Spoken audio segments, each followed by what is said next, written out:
Welcome to Linda's Corner. My name is Linda Bjork, and today we're going to be talking about bullying. I'm excited to welcome special guest Madonna Hanna, who knows a thing or two about the topic of bullying.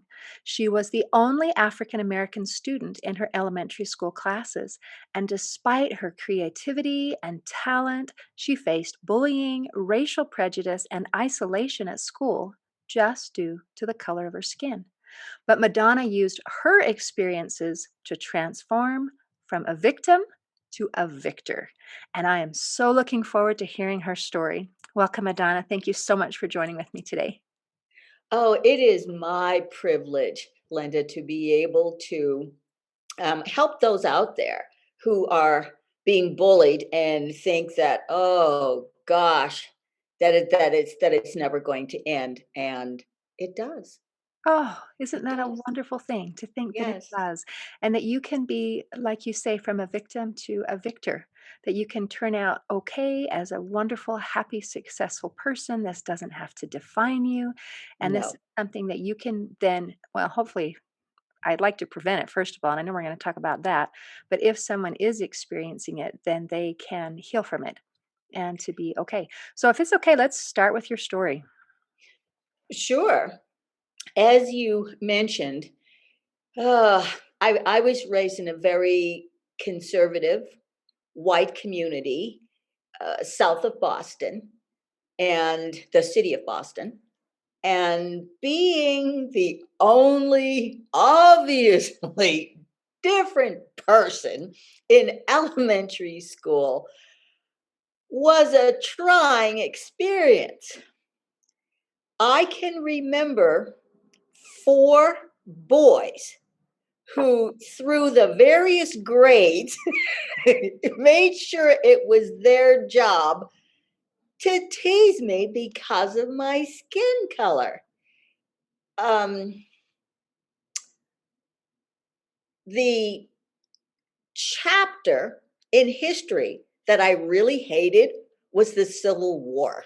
Oh, really? Well, because the talk about slavery and Negroes and all that sort of thing. And these four boys, and I do remember their first and last names. And anybody who has been bullied, you will remember the names of the people who tormented you. They may forget that they teased you, but you always remember their names.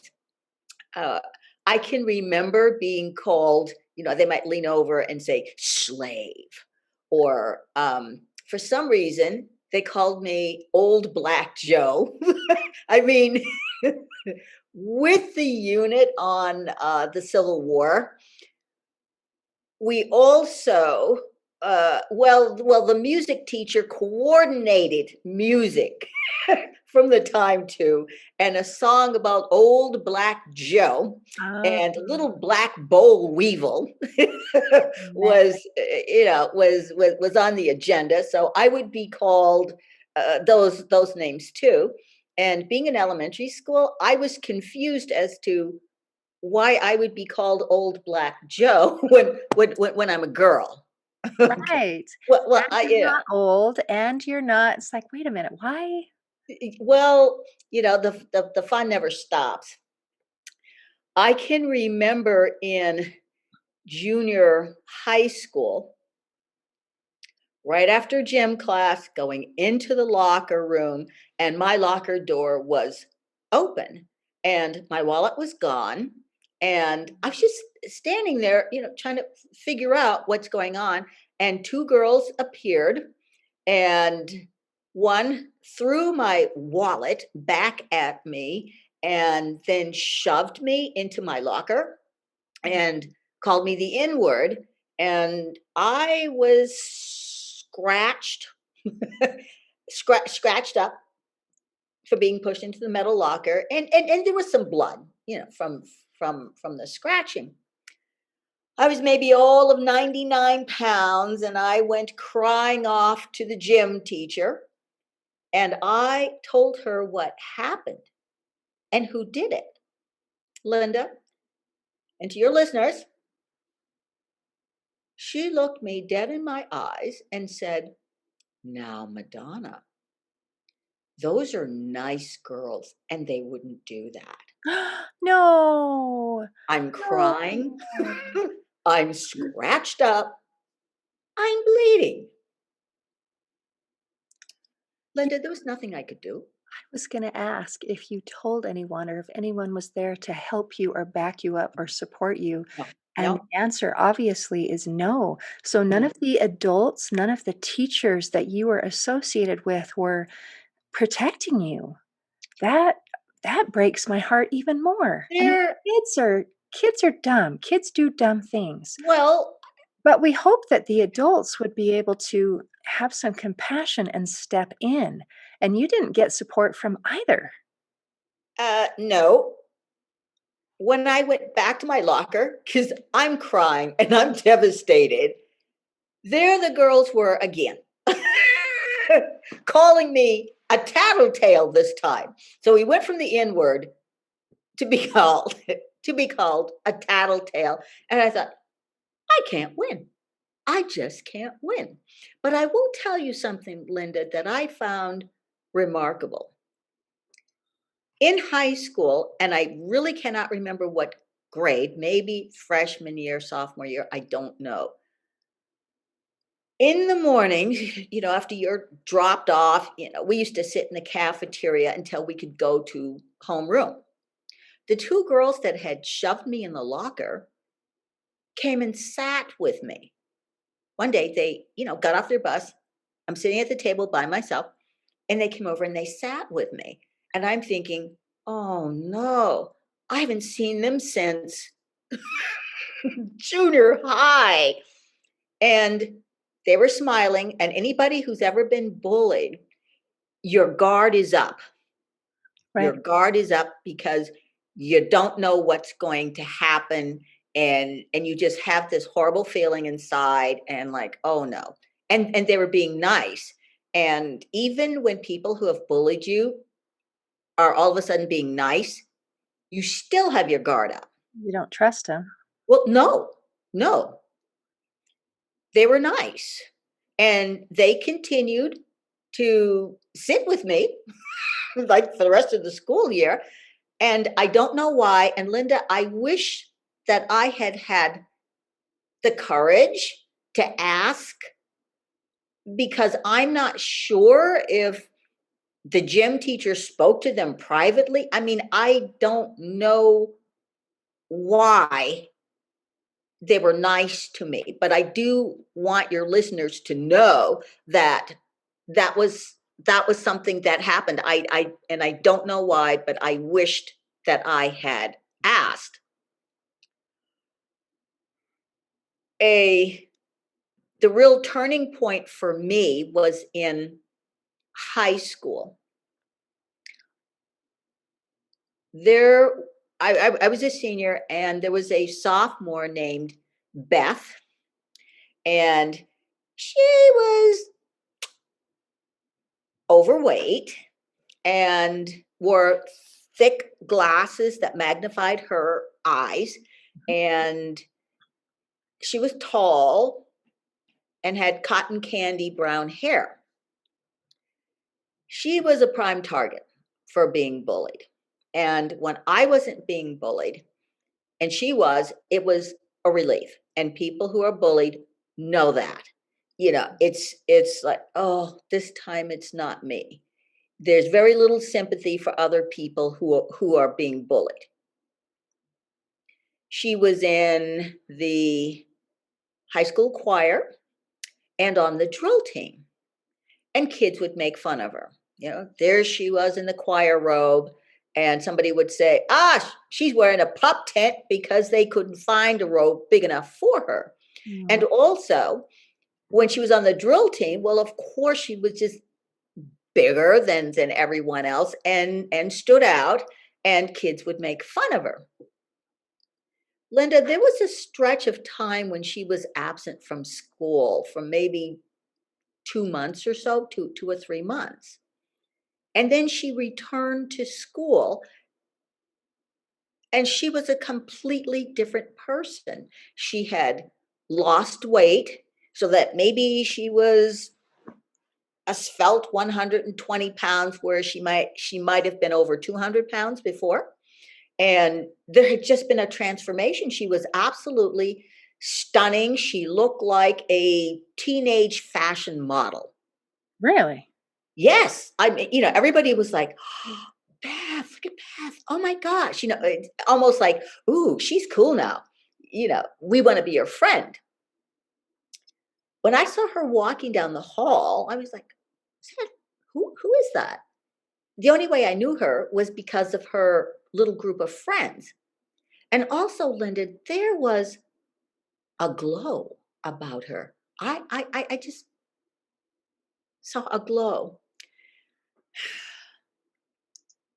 I believe that was on a Wednesday. Over, well,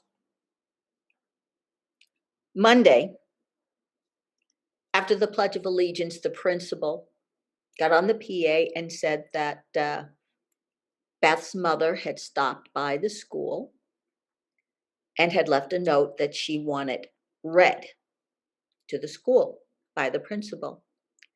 And he started off by saying that Beth had passed away over the weekend. She'd had a long battle with cancer. And when the doctor told her that she only had a week to live, Beth chose to go to school. She didn't want to stay home. And in the letter that her mother had written, her mother stated that Beth loved school. She loved being in the choir because she loved to sing, and she loved being on the drill team to support her school. I mean, we're sitting in homeroom flabbergasted. I mean, you couldn't hear a pin drop, because I'm sure there were some students thinking the same thing I was thinking, that she was always being bullied. People were always mean to her. Linda, I was so angry with Beth. I was absolutely furious with her Why? because, okay, I'm 17 and I'm furious with her because I was bullied too. And if I knew I had a week to live, I would not have gone to school. I would not have made that choice. Okay? This is a 17-year-old me who was bullied. Mhm, mhm. A few days later, I don't know, something just came to me. It was probably God speaking to me. Um, I came to the realization that Beth had lived her own life on her own terms. She heard them bullying her, but she didn't care. She went ahead and did what she wanted to do. She lived her life. And I thought, yeah, she did. That was a turning point for me. I realized that there isn't anything that I can do about the color of my skin. Although there were times I came home from school, I was so hurt. I would go into my room and I would just cry, and I'd talk to God and I'd say, "Why? you know, why did you make me this color? Why did you make me this color? Can't you change the color of my skin?" If you can imagine me in elementary school, junior high school or high school, just like, why? Why do I have to be punished this way? um, but like I said, I came to the realization that I can't do anything about this. That's other people's problem if they don't like me because of the color of my skin. And like Beth, I've got to empower myself to do what I need to do, to pursue what I want to pursue, which was a career in the fashion industry. I was not only teased and bullied by white kids, but when I would visit my cousins in the inner city, I was teased by Black kids because of my demeanor and how I spoke. I remember using the word gross. Like, I said something to the effect of, "Oh gosh, that's gross." Well, inner city Black kids don't say, "Oh gosh, that's gross." Well, oh my goodness, these kids turned on me and said, "Well, you think you're better than everybody else because, and you think you're white and better." And I'm thinking, "Okay, God, what now?" The Yeah. white kids remind me of the color of my skin, and the Black kids are telling, "Oh, you think you're better than us. You think you're white." And it's like, am I between a rock and a hard place or what? Once again, I said, "You know what? I can't I can't help this. I can't help it. So I'm just going to just lean on God," because I just talk to God a lot, because you do, and just be inspired by Beth. And I do carry her in my heart. And anytime that I can talk about bullying, which I have, I've gone to schools to share my story, and I always keep Beth in my heart so that I can share her story because, like I said, when she was being bullied, I was glad because it wasn't me. And usually when I say that, I can always tell the kids in the audience who've been bullied, and they get this look in their face like, I get it. I get it. yeah. And I can say now, looking back, it was a good thing I was bullied. Wow, so Be- you found be- something positive out of it. Okay. oh yes, because Linda, we know that when God creates us, He has not created a mistake. And He has given us all talents and skills and abilities that aren't for us, but are to share with others. I went into the fashion industry in management in a very large department store in Boston. And whoo, it was rough. It was rough. And because I already had developed a thick skin and I was determined to be successful, I was able to, if somebody said something uh, about the color of my skin, I just took it in stride. That's Yes, fantastic. it hurt inside, but I knew that it's not about me, it's about them. Ooh, Maybe that's they a good had a point. bad experience with a colored person, Negro. Now I'm an African American. You don't know what their experience is, and coming in contact with a colored store manager at the time was not a norm thing. You are a Also, pioneer. also, I also became aware of, well, I never know when I'm going to be discriminated against. Sometimes it just Mhm. comes out of the blue. you know. I can remember a few years back going to an opening of a friend's store. She's white, and there was a lady who was just kind of looking at me, and she was wondering why I was there. And she finally got up enough courage to say, "Are you so and so's girl?" And Whoa, what does that mean? well, that's what I was thinking. because you could be thinking anything. Well, what she meant was I her housekeeper or her maid? Ouch. And Okay. I've, Mhm. that mindset, because why would this black woman, I mean, I was color coordinated, dressed really neat. I wasn't holding a tray, with sandwiches or come on, come on, come on, Linda. Okay. What? That would have been a different scenario to be sure. Yeah, that's Yes, crazy. yes. But she was trying to figure out why I was there. And Linda, I've got to tell you this. Oh my goodness. I I taught fashion merchandising, and in the Bremerton school area in Washington, and it's white. There are very few African Americans out there, quite a few South Pacific Islanders. Mm.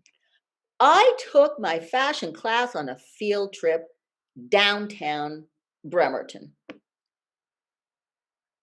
I'm in the lead, and my students are behind me. We go, we come. The next day was open house at the school. And I was walking down the hall. It was after school. I'm walking down the hall to go to the cafeteria where all the teachers are going to be, to meet our parents. There was a white lady who was walking by. She turned her head. She saw me and she froze. And she said, "What are you doing here?" It's like, Wait, what? I'm looking behind me, like, is she talking to me? No, because Linda, I'm thinking I work here. I draw a paycheck. So I didn't understand. And she was talking to me and she was looking at me and she wasn't looking very friendly. Oh. And I said, "I work here." And she said, "You do?" Yes. Here's my picture. I was almost standing near the section where they have pictures of the staff, and it was real easy to point me out. and, and she looked at the picture, looked at me, and went, "Oh." And she said, "Oh, I saw you downtown yesterday. And I called my friend and told her that I saw," and she paused. Uh-oh. Who knows what she called me? And she said, she told her friend that I saw an extraordinary looking woman with our teens and that I was leading them to Seattle to a life of prostitution. She thought I was Linda, this is my life. Come on. How could she jump to a conclusion? How How do could you she, come up with that how, story out of that scenario? That Linda, blows that, my mind. I Linda, oh I my was so angry. But I'm an agent of the school district and I can't call this woman out. Okay. gosh. I can't call her out Mhm. because now she's laughing. She goes, "Oh, and I called my friend and I told her that, that this, you know, madam, was leading our kids down to the ferry to take them to Seattle into a life of prostitution." We're talking about 25 white kids, Linda, and we weren't going toward the ferry. But this is what, and she had called her friend to figure out what should they do. Should they call the police to let them know she had spotted a prostitution ring? Yeah. Yes, yes, and she's laughing. And I'm standing there looking at her. I'm looking pleasant. I've got a smile on my face because what else can I do, Linda? I'm in the building where I work. and I cannot express any anger. And I just, oh, well, that's interesting. Really? That's how I've you got to respond? go, I've got to go set up. Oh, okay. I'm clapping for you because that You is amazing that you were able to control yourself because you're right, you were in a situation where you really couldn't call her out because then you'd get in trouble, you might lose your job. But the situation that she put you in blows my mind. Your mind was I I because I'm used to situations coming up. I'm used to out of the blue situations coming up. But that was bizarre. And once again, I'm thinking, how does she did I look like the Piper pimp, who had come to Bremerton, and I've rounded up 25 color coordinated white teenagers who are blindlessly following me around noon, broad daylight. Wow. What a crazy story. Okay, so let's oh man. Okay, my mind is blown.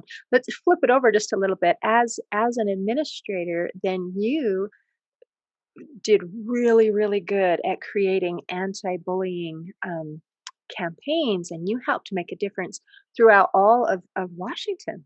So, what did you do in your classroom to make sure? Because bullying definitely takes place when someone is different, and if color of Yes. skin is easy to recognize different, but they're anytime they're different. Like you said, when you were with your relatives and your speech was different.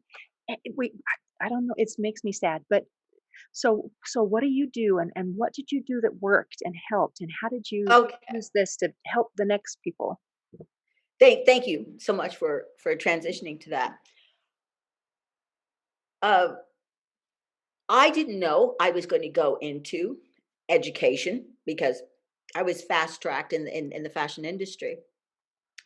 When my husband and I moved from Massachusetts to the state of Washington, there was a job opportunity at a vocational school for a fashion marketing teacher.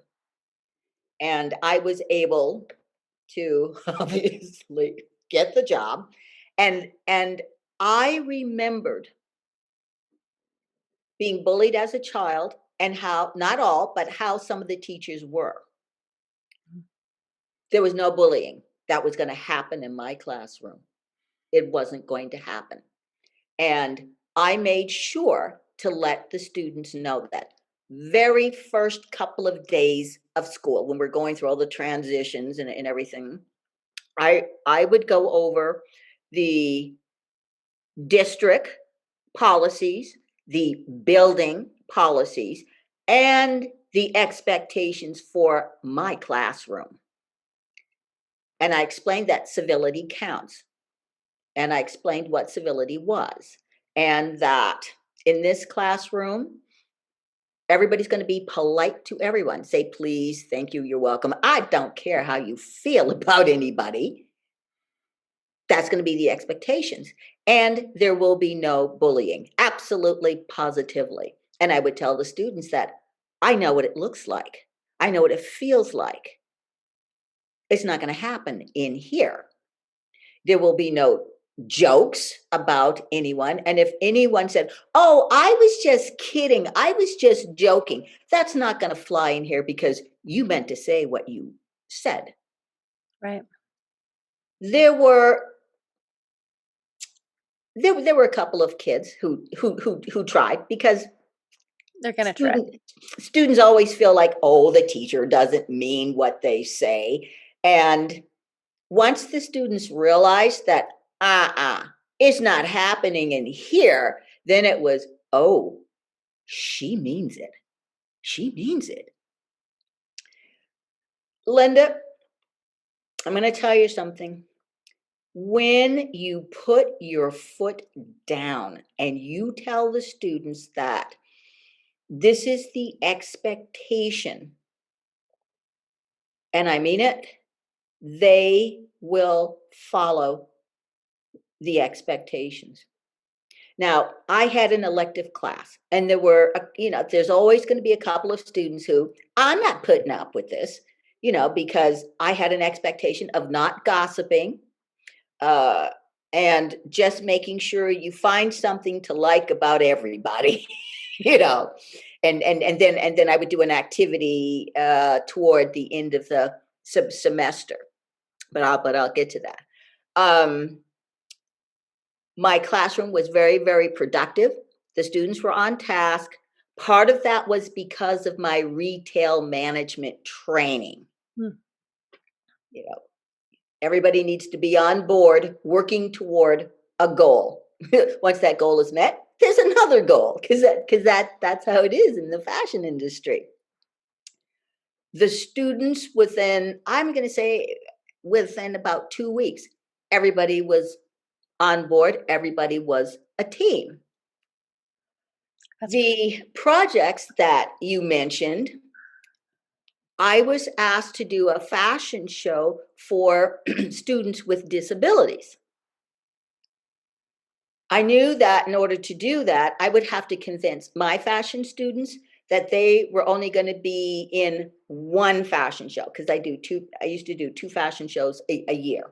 And high school kids love to be in fashion shows, and fun. then to tell them that, one show, the class will be in, and the next show, we are going to show the special needs kids how to walk. You're each going to have a group of special needs students, and you're going to show them how to model the way I showed you. Because I used to be a runway model and coordinate fashion shows and commentate fashion shows. And there was a little bit of grumbling about, well, why do we have to do this? Because I said it's a form of an anti-bullying project. And we did talk about why people might not like to be around people with special needs. Mhm. And when I did that, like, okay, I can remember students saying, well, they're scary. I said, you mean you don't know any people who you would term regular who are scary? Some of you guys are scary. Come on, Or someone said, well, because they drool. Is it because they drool? Oh, come on. I saw so and so drooling the other day in class. And the students were like, yeah, that's right, Andre. You were drooling. And so you see, everybody's on like the same playing field, Right. And then, I knew that I had to do that before I matched them up with students. And Linda, it just turned out to be just a wonderful project. It was called Flights of Fancy. And just having the regular ed students have their own, little group to train and to model. And then we would go through an audition, and there they were, Linda. They were like, okay, honey, remember, look up, eye contact, do this and that, because they had bonded with these kids that they had That's never ever talked to wonderful. before or didn't even think about. And we'd go through the audition, and then their special one would make the grade as a model, and they were just like so proud. Yeah. And they also would dress the models too for the fashion show, be in the the dressing room, and the girls doing the hair and makeup and all that sort of thing. And Linda, a real precious moment was when my students had, fixed the hair and makeup, because I wanted to go the whole 9 yards, full makeup, false eyelashes, and everything. And my students turned the young lady around, and she looked in the mirror, and she looked close, and she said, I'm pretty. Oh, And just imagine 16, 17, and 18-year-old girls going, oh, you know, you know, yes. you know, and After the fashion show, we'd always have a session where we would evaluate because that's what you do for real. You evaluate things and whatever. And I asked an assortment of questions. And one question I asked is like, what's something you will never, ever, ever forget? And one of the boys said, I mean, this is a big old 18-year-old football, he'd been on the football team, and he stood up and he said, I will never forget meeting the parents of my model. Oh, that's beautiful. And he said that the parents were crying and they both hugged him and thanked him. And he said, I've never been thanked by an adult before. Really? Oh, Well, that's think about it. Madonna, that's amazing. What you did is you helped these young men and young women, these teenagers, to be able to see someone else not as an object, but as a person who has feelings and needs, and to recognize that they have parents who love them.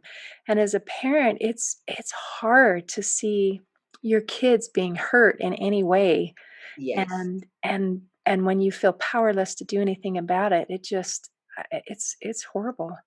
And when you're dealing with someone with special needs, it's beyond bullying. You have day-to-day care and concerns about exactly. health. And like your Exactly. friend Beth or associate Beth, classmate, where it's life and death. It's so beyond just, oh, thank you so much for visiting with me today.